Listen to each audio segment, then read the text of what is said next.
This ain't Camp Crystal Lake. We have fun here.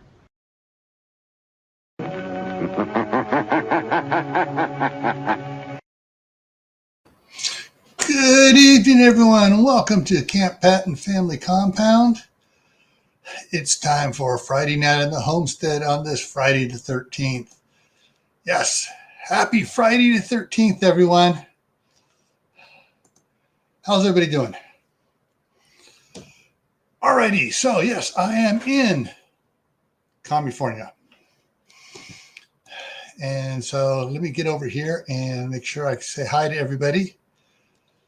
All right, so first one in was Shady Hill Homestead, followed by Mother Earth Garden Club, then Kaylin Strain, then Angels Homestead, then Ada Nair, Tammy Harder. Scrolling down a little bit slower than it was earlier. And let's see here, PA EMT, and then the FF9, I think it was that Firefighter 9. Anyways, and I think anybody else here? All right. Exactly. Especially Royal Kingdom. All right, we got Angels Homestead. I guess broke her big toe. I'm looking at the chat here. Broke her big toe and the next toe over, and it looks like I'm trying to piece things together. Hit a metal post that wasn't supposed to be in the wall. Okay. Anyways. All right, so tonight, being Friday the 13th, I thought we'd take a break from the usual and go with something a little bit more fun. Let me go ahead and get rid of that. There we go.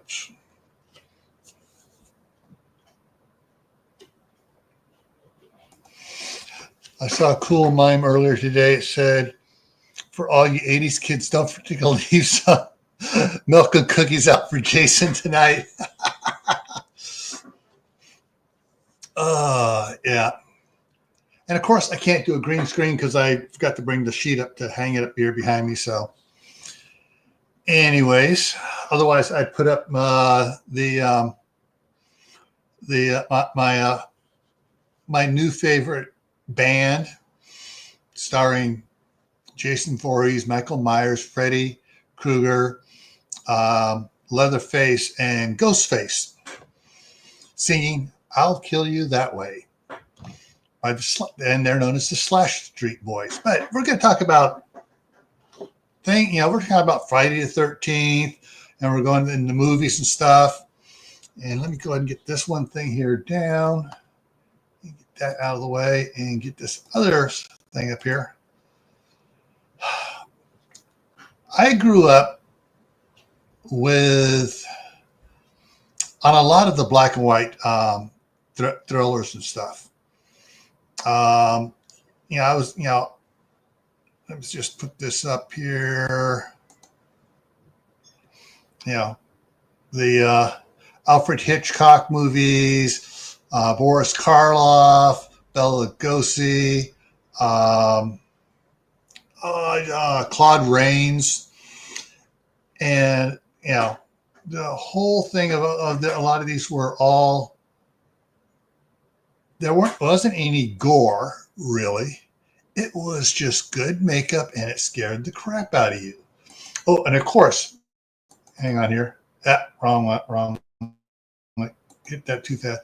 Vincent Price ones. Phantom of the Opera. Frankenstein. Creature from the Black Lagoon.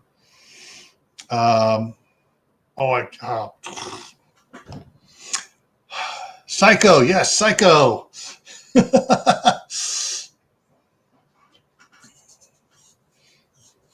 And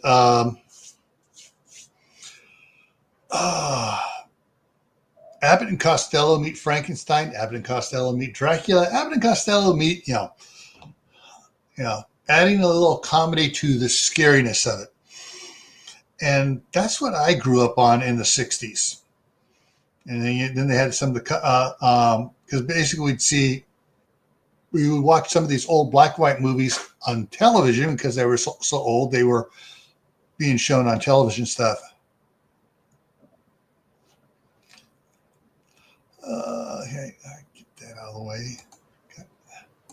So when Boris Karloff's Dracula was first released, people ran out of the cinema. Yeah, but there were a lot of Bela Lugosi, Boris Karloff. There were a lot. I mean, that picture there.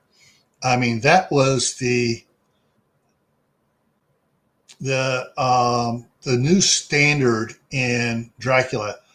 This one here was an earlier version, but they didn't call him Dracula. The name they called him began with an M. And War of the Worlds scared a lot of people, and it wasn't even a movie. It was just a radio broadcast.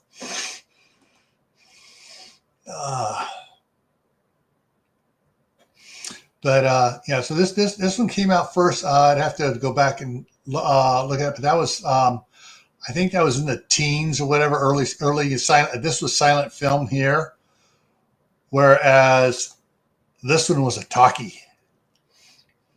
Hey, Sumi, how's it going?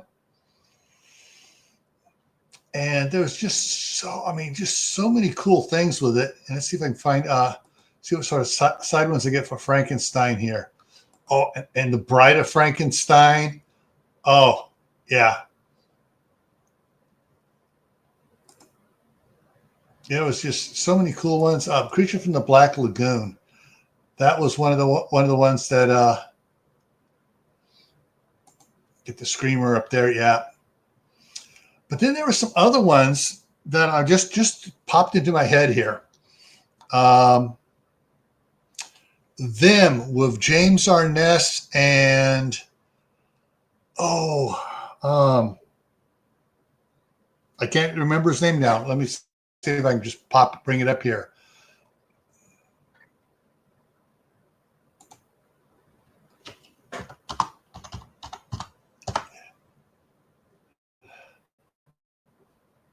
Come on.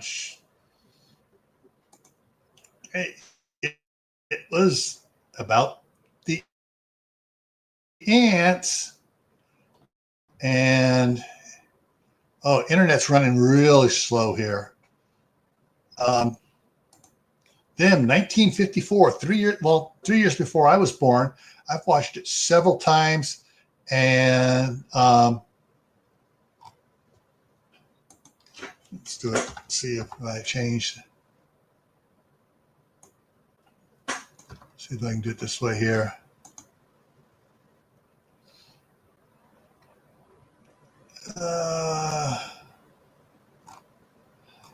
Let's cheat. 1954. Them. Okay, there it is. So let's go back over here to all and see who was. James Whitmore. James Whitmore, James Arness, Joan Wendell. Yeah, Fess Parker was in there too. Daniel Boone. That was a scary one about mutated ants. There was the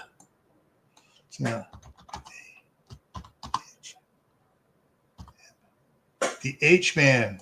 This film came out when I was a year old, and that one was a kind of creepy one too.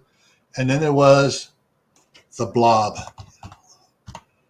The Blob, 1950, also a 1958 film,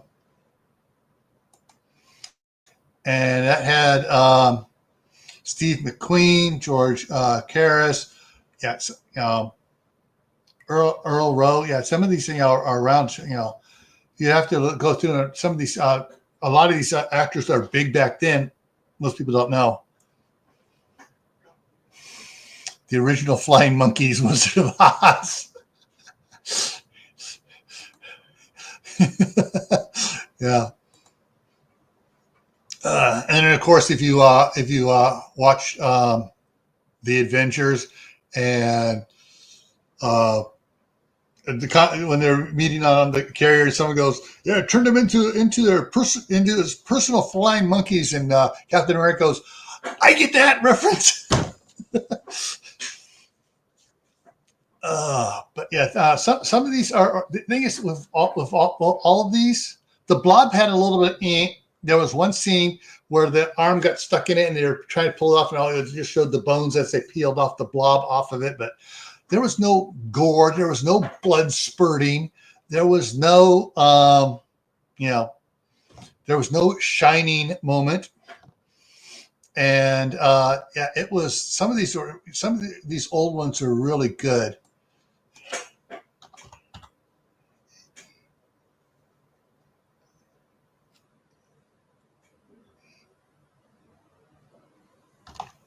I'm going to how to.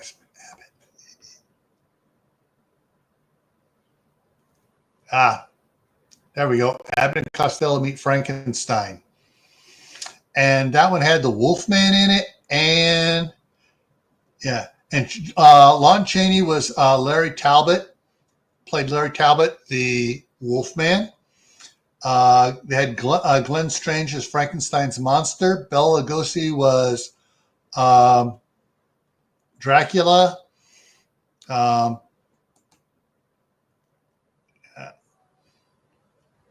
But yeah, so there were some other ones, and it was there. Let me put something up here. Abbott and Costello.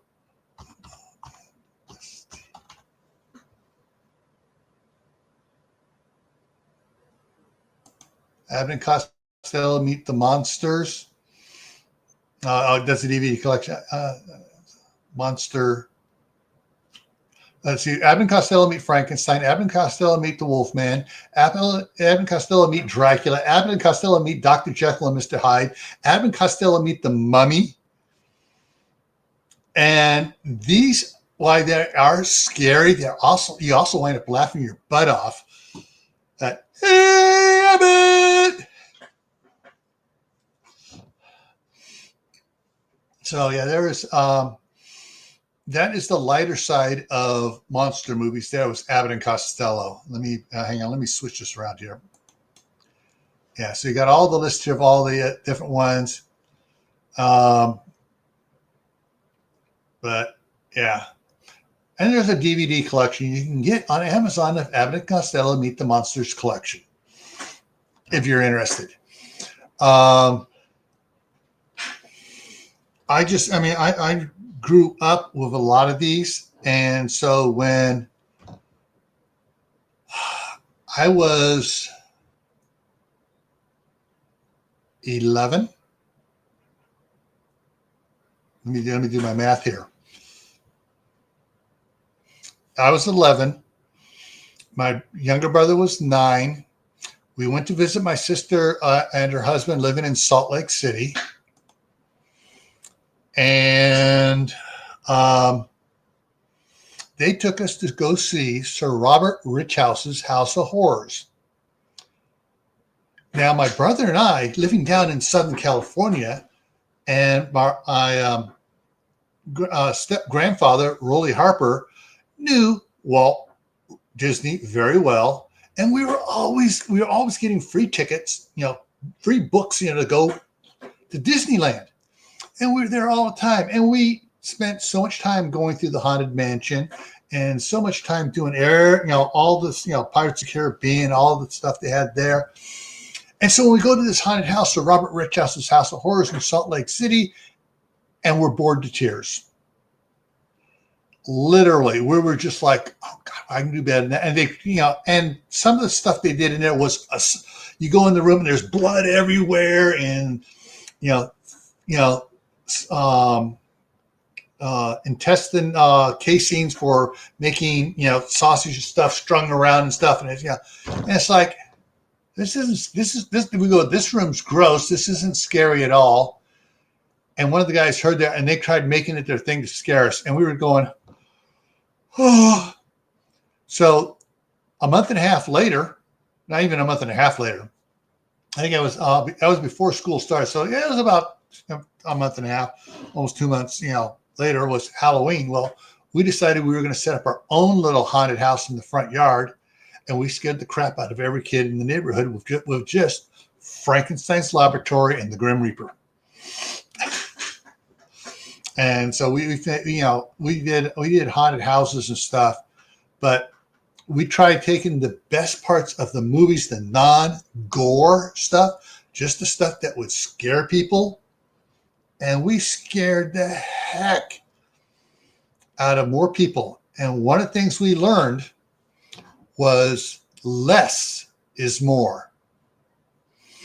We didn't have gore and stuff all over the place. We just had a spooky atmosphere without the gore, and everybody's waiting for stuff to happen. And they were psyching themselves out. And as one of the things I used to do when I had as Dr. Jekyll with the hat and the cloak and everything else, I would sneak out and walk up right behind a group of people talking in line, and I just stand there right next to them, and I would listen to see who's the one that's most scared, and I move up right next to that person, and I'd lean forward until their head, and I was up right next to them. I go, "Really?" Oh man, more people jumped, screamed, took a swing at me, peed their pants, and and everyone else in the group was laughing at it. And most of the time after they were like, "He scared the crap out of me," and they were giggling and laughing too. But they were, that mindset, and that was what made some of these great old movies and stuff like this is not the gore. The suspense.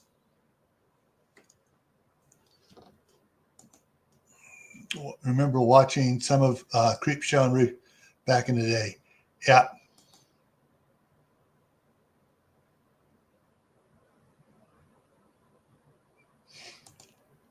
Abbott and Costello were modern to carry that. Yep.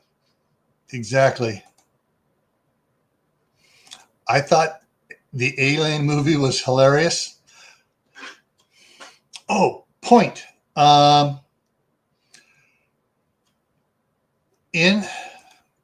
the Alien movie, where they had the scene on the guys on the table there, and they pull a thing off, and it pops out. Well, the director made sure that the guy knew what was going to happen. None of the other actors knew that the setup was set up. So the guy was on the chair, was on the table, laid down, that this thing was going to, quote, pop out of his chest. And the total panic of all the actors was their real reaction.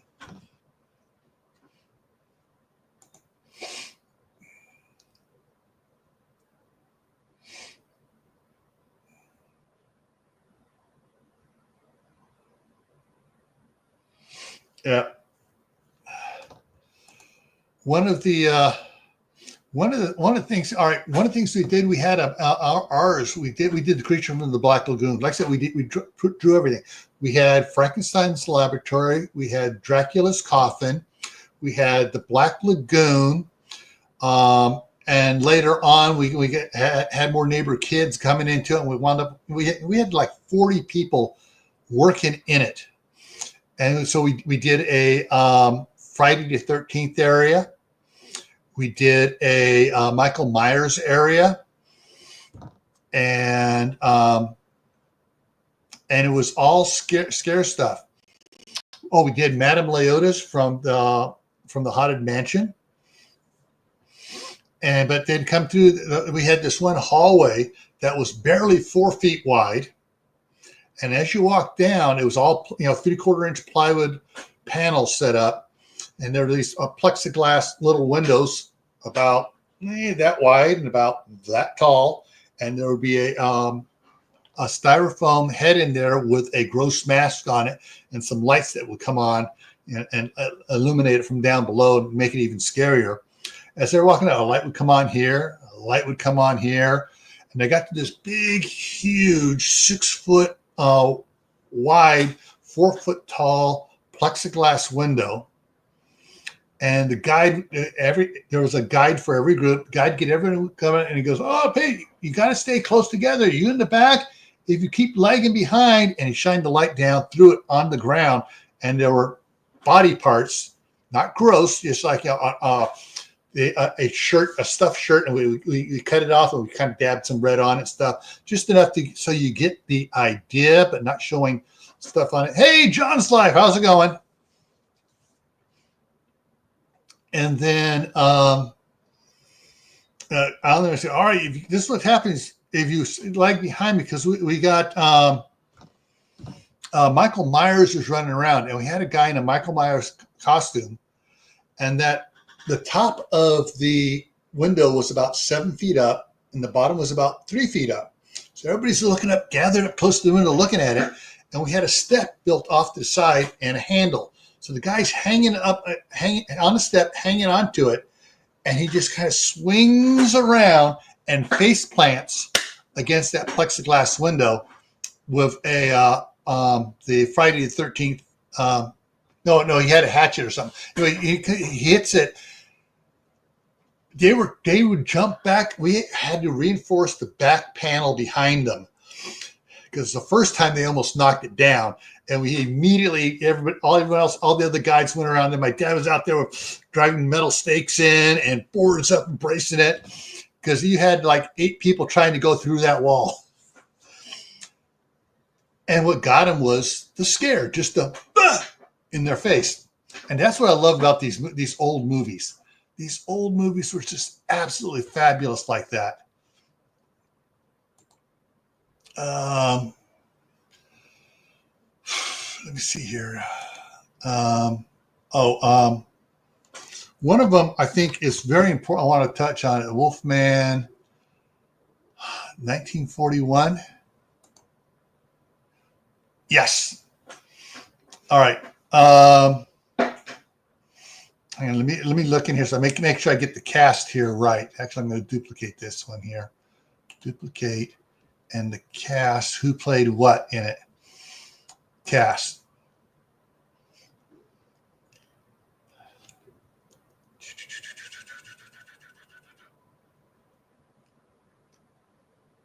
Okay, so the main character, let's bring this up here for you guys. And let me go ahead and just stop the banner here. All right, so Claude Rains was the Wolfman. And Lon Chaney was the Wolfman. Claude Rains was Sir Talbot.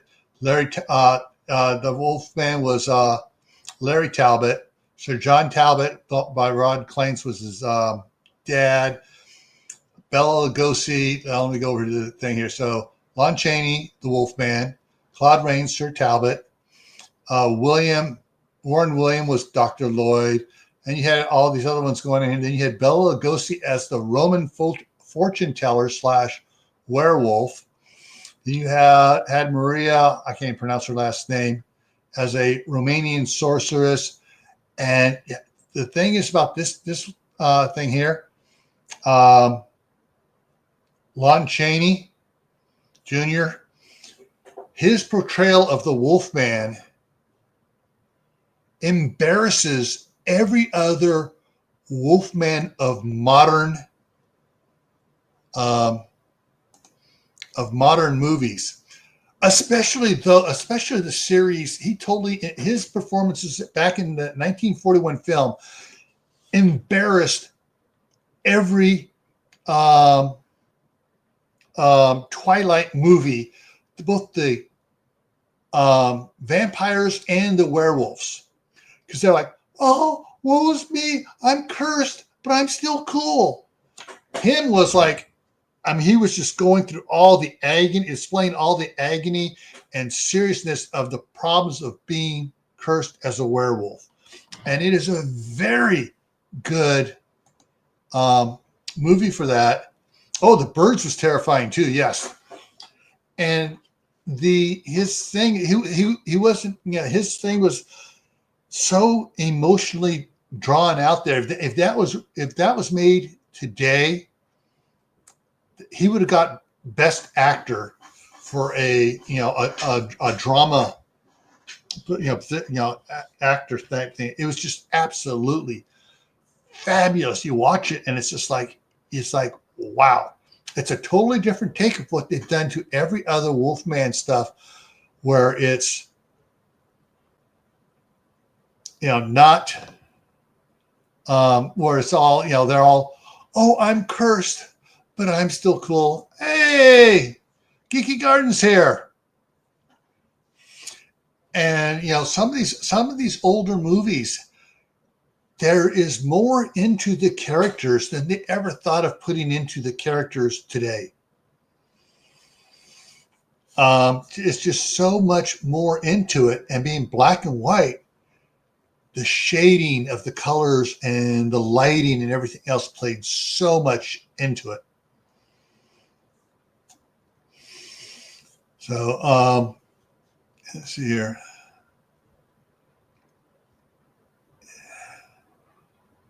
Let me see. I'm not sure this is going to do it right here. Yeah. All right. Here, let me make this one big again. I mean, the makeup on it was it was so good and so amazing compared to the CGI they do today. And you look at him, and he's just so, but yeah, I love the old movies for this sort of stuff. All right, The Birds. Oh, what else? There were some other ones and other good black and white. Let me just go back over here.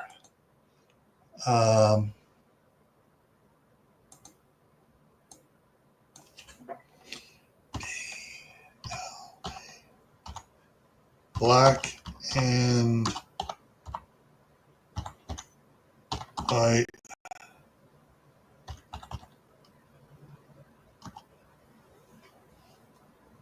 Top 20 horror movies.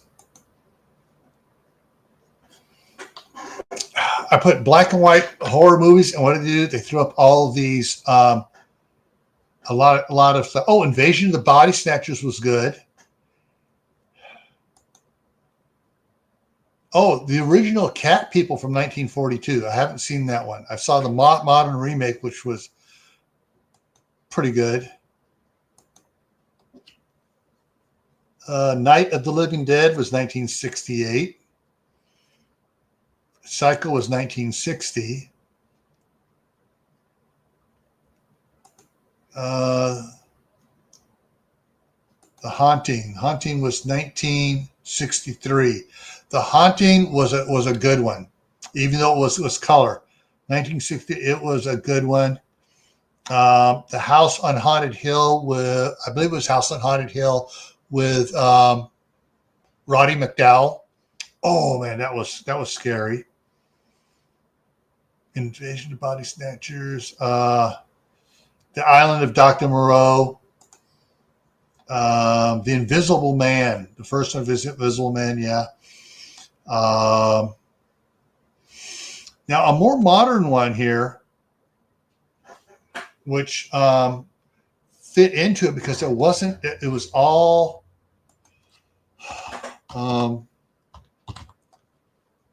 it was a 1980 film. They remade it. I didn't like the remake. But John Carpenter's The Fog with Jamie Lee Curtis and Adrienne Barbeau. Oh yeah, that one. You never saw anything. Let's bring up images for it. I mean, you never saw stuff on it, but it was like there we go. You'd see the ghost, in the fog, and you never saw. I don't remember seeing any blood stuff going on, but you had these the ghosts from the fog and everything. And then you had Jamie Lee Curtis running from them, and you had the kids trying to get away from them and stuff. And Adrienne Barbeau was on the radio. This is Stevie Nicks from, or whatever her name was, from it. In the doing the broadcast of it, and it just absolutely Stevie Wayne. That's right, Stevie Wayne was the character she played. But yeah, Jay, exactly. Well, you don't want to go to Camp Crystal Lake? When that first came out, I so wanted to go there, because I was like, that's stupid what they're doing. That's stupid what they're doing. It's like, something like that starts happening. You're going to see me with the hatchet or the axe going after Jason. Oh yeah,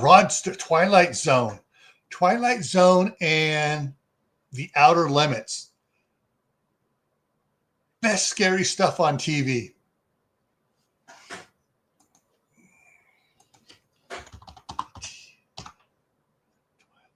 The Twilight Zone series. That's the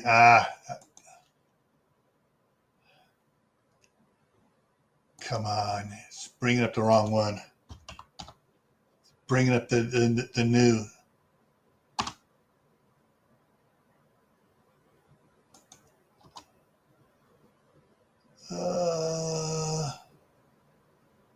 There we go. Yes. Rod Sterling's Twilight Zone. 156 episodes, 5 seasons. First episode, October 2nd, 1959. I was 2 years old. Yeah, oh, there we go. I was 2 years old on that one. Alfred Hitchcock Presents was good. The Outer Limits, 1963 to 1965. Night Gallery, 1969 to 1973. The Night Stalker. Hang on here. Another good television show. The Night.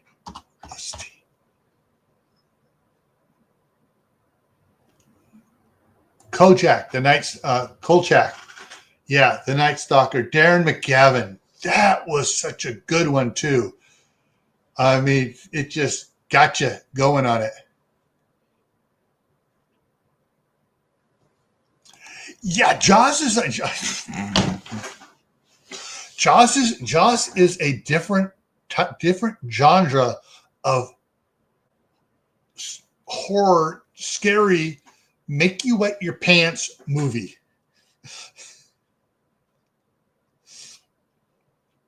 Because that thing was just so incredibly scary. Yeah, a bigger boat is mandatory.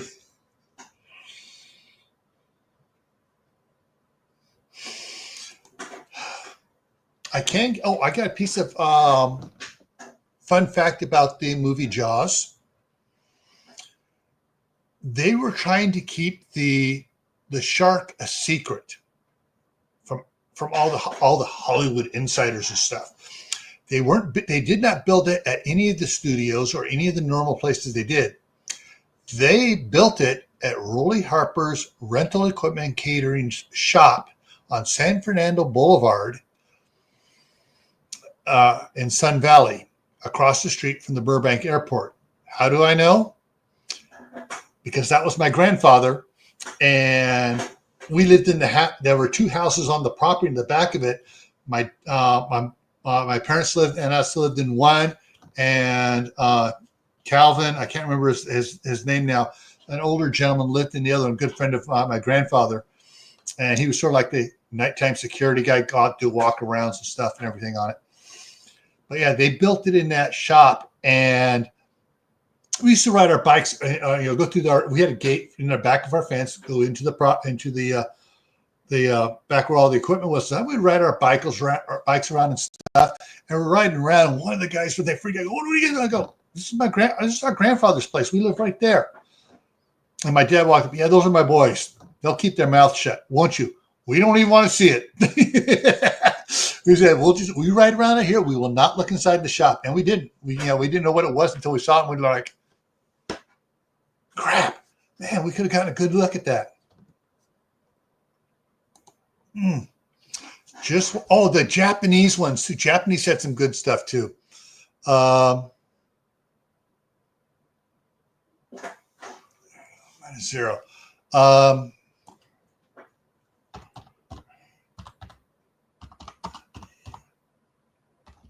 Raymond Burr Godzilla.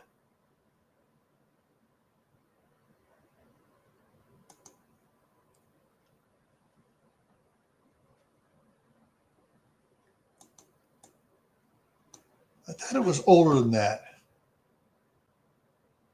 Nope, 1985 was the Raymond Burr Godzilla.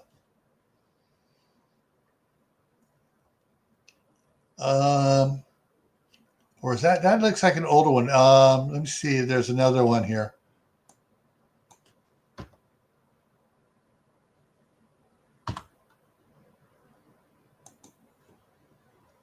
Nin 1954 was the original one. They did a remake with Raymond Burr all too. So the 1954 Godzilla, King of the Monsters. Yeah.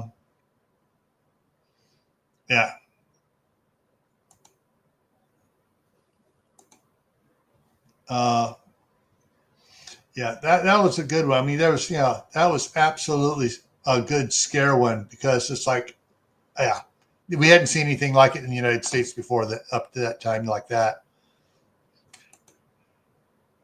The original Jurassic Park, yes, scary. The second one, okay. After that, I thought it got a little silly. But I have to agree with the Unsubscribed podcast crew, the Fat Electrician, and I'm just thinking all the guys. When that came up on one of the things, talked about it, Jurassic Park, they're all going, they're flesh and blood. It's like an elephant. You get your 50 cal and you waste them.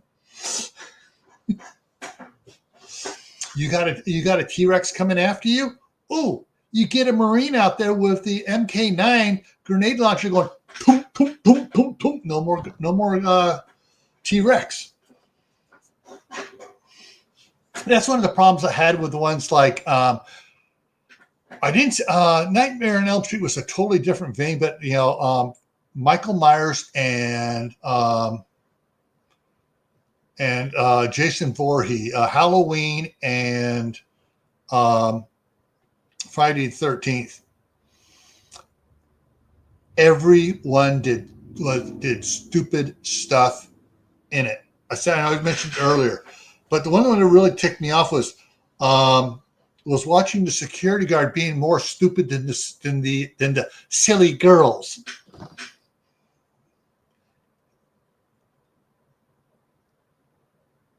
The original Thing was fantastic. Marshall Matt. Yes, The Thing. Yes.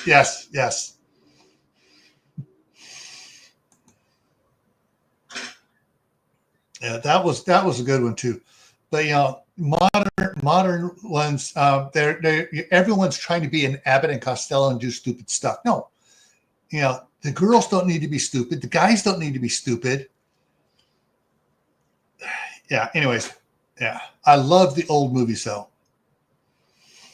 And this morning when I got up, and this surprised me. Okay, this morning when I got up and I left Idaho at 4:45 in the morning, I got out late. The moon, I had such a beautiful, unobstructed view of the last phases of the strawberry moon. Because when I first started to leave, it still looked absolutely round. And so this was on the 13th, morning of the 13th. Well, the morning of the 11th, 2 days earlier, was at, let me do my math here, at 3 something Eastern time, 3:48 or something like that, was when it was at its peak. But 2 days beforehand, it looked almost, I mean, you had to really look close to see just a slight shadow on the one side. And this morning, when I first saw it, it looked perfectly round. And it wasn't until about an hour and a half later I looked at it and I could see on the right side of it, looking at it, right bottom side, you could see the shadow where the Earth was starting to go in and block it. But this was one of the longest full moons I've seen. Usually you got the lead-in day, the full moon day, and the lead-out day, or the trailing out day. So you can start on those 2 days. But yeah, it was the farther out, a day extra on each end that did it.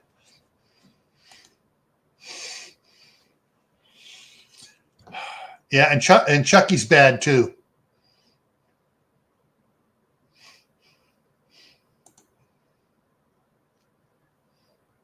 Yeah, I see Pennywise, and it's like, hey, Pennywise, I got something for you. Let me introduce you to my katana.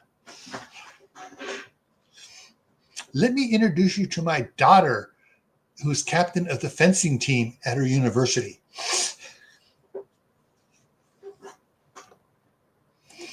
Oh, yeah, the pit and the pendulum.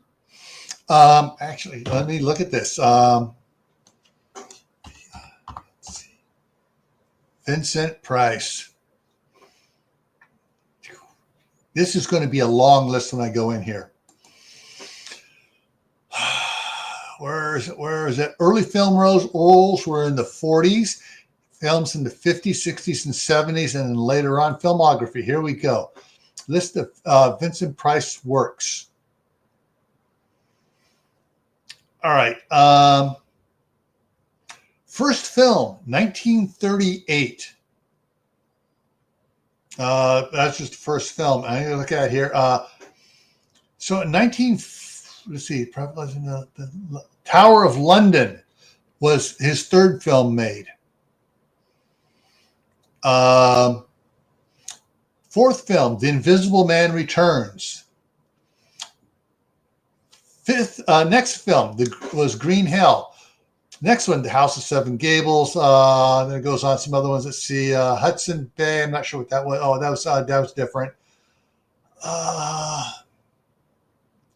Shock, 1946. The Web, 1947. The Long Night. Abbott and Costello Meet Frankenstein. He played the Invisible Man, voice uncredited.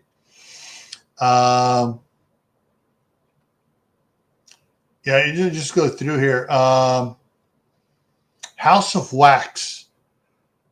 Whoa. House of Wax was, yes. The Mad Magician.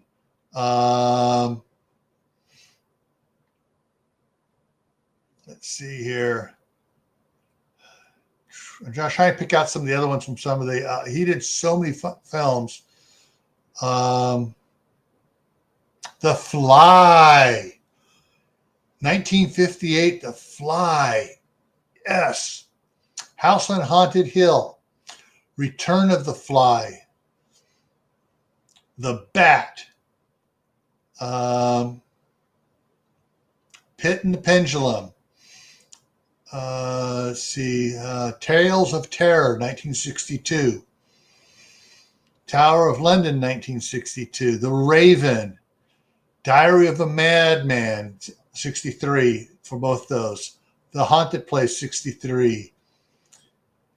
The Last Man on Earth, an in-depth one.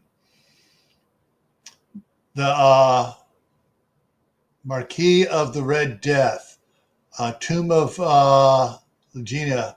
Yeah, just Vincent Price has such. Oh, House of 1,000 Dolls.